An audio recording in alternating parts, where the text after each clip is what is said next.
अब आप बताओ, कांची शंकराचार्य भगवान को किसी ने पूछा कि आप अपने नाम के आगे जगत गुरु लिखते हो, हम तो आपको गुरु मानते ही नहीं है, तो आप जगत के गुरु हुए कैसे भाई?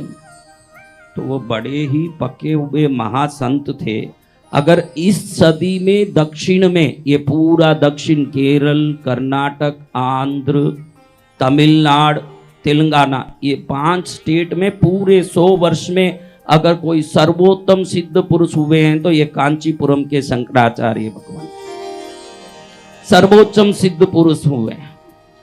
ऐसे महापुरुष को किसी ने पूछा कि आप जगत गुरु पद अपने आगे लिखते हो, हम तो आपको मानते ही नहीं गुरु, तो आप जगत के गुरु कैसे हुए? वो तो बड़े सुलझे हुए महापुरुष थे। उन्होंने कहा, मैंने कब लिखा कि मैं जगत गुरु हूं? मैं उस आशय से नहीं लिखता। जगत गुरु लिखा जरूर, लेकिन जगत मेरा गुरु है, इस आशय से मैं जगत गुरु लिखता हूं। लेकिन भगवती को कोई पूछे तो भगवती तो बिल्कुल अपनी शक्ति और सामर्थ्य से कह देगी कि मैं जगत की जननी हूं, तो मैं जगत जननी हूं, जगत उनकी जननी नहीं हो सकती। वो तो महापुरुष बड़े सुलझे हुए थे, तो सामने वाले को समझाने के लिए बोल दिए। लेकिन ऐसे महापुरुषों को कोई जगत गुरु नहीं भी माने, उनकी तप और त्याग की शक्ति से ही जगत चल रहा है, इसको कोई नकार नहीं सकता। जगत जननी माता की कृपा अनन्य बरस रही। आप बोलो भाई, जगत जननी शब्द का क्या अर्थ है? ओम आचार्य जी आप बताइए, क्या है जगत जननी का अर्थ? जगत की माँ जी। अब जगत की माँ यानी किस किस की माँ? हाँ, कीड़े की, मकोड़े की, पतंगे की, पक्षी की, पशुओं की, सर्वत्र चराचर जगत में दिखने वाले सूक्ष्म, दृढ़, दृश्यमान, अदृश्यमान, छल अछल और जितने प्रकार के इस संसार में पदार्थ है, मैं जीवों की बात नहीं कर रहा हूं, पत्थर मिट्टी से लेकर के जड़ पदार्थ तक की सृष्टि करने वाली महामाई किस पर क्या लीला करेगी न, किसको कैसे उठा के ऊपर बैठा देगी, संसार का व्यक्ति सोच भी नहीं सकता कि भगवती एक क्षण में रंक को कैसे राजा कर सकती है। देखो, आप दक्षिण में बैठे हो, ये दक्षिण अपनी परंपरा, भक्ति, पूजा, श्रद्धा के लिए विश्व विख्यात है। अगर आप जाओगे उत्तर प्रदेश में, बिहार में, गेंदा गुलाब के सिवाय कुछ नहीं मिलेगा महाराज। ज्यादा से ज्यादा गेंदा मिलेगा, नहीं तो गुलाब, बहुत मुश्किल से कहीं कहीं थोड़ा मोगरा मिलता। आपको बता दूं गर्व के साथ, मेरे कृष्णगिरी के उद्यान में 60 प्रकार के फूल खिलते हैं। ये दक्षिण है, ये दक्षिण है जहां 60 प्रकार के पुष्पों से रोज 365 दिन सुबह 10 बजे से 2:30 बजे तक मैं पूजा करता हूं, 60 प्रकार के पुष्पों से। अभी कोई साथ हूं उधर साधना में, कौन कौन थे? हाँ, उन्होंने देखा होगा।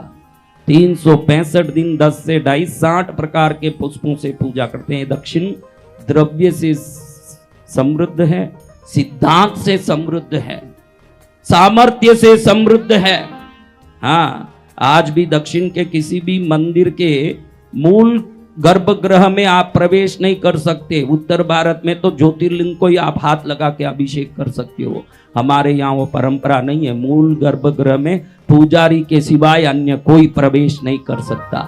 यहाँ की व्यवस्थाएं, यहाँ की सिद्धांत, ये ईश्वरीय ऊर्जा को संरक्षित रखने की सावधानी वाली सिद्धांत है, जो आज भी जगत में दक्षिण के द्रविड़ सिद्धांत से ही सर्वोत्तम भक्ति का प्राकट्य हुआ।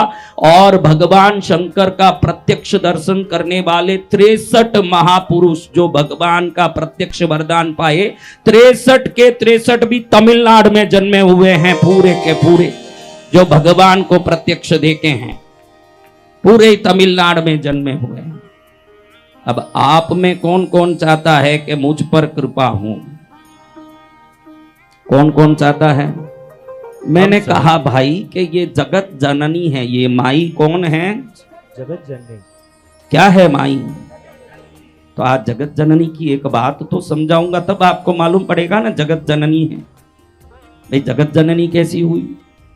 आप तो सनातन धर्मी हो, भगवती को मानते हो, आप तो युगों युगों से इस शक्ति को, जगत की जगत की नियंत्रित करने वाली शक्ति, सृष्टि स्थिति पालन तिरोधान और परोभव करने वाली महाशक्ति मान के चल रहे हो।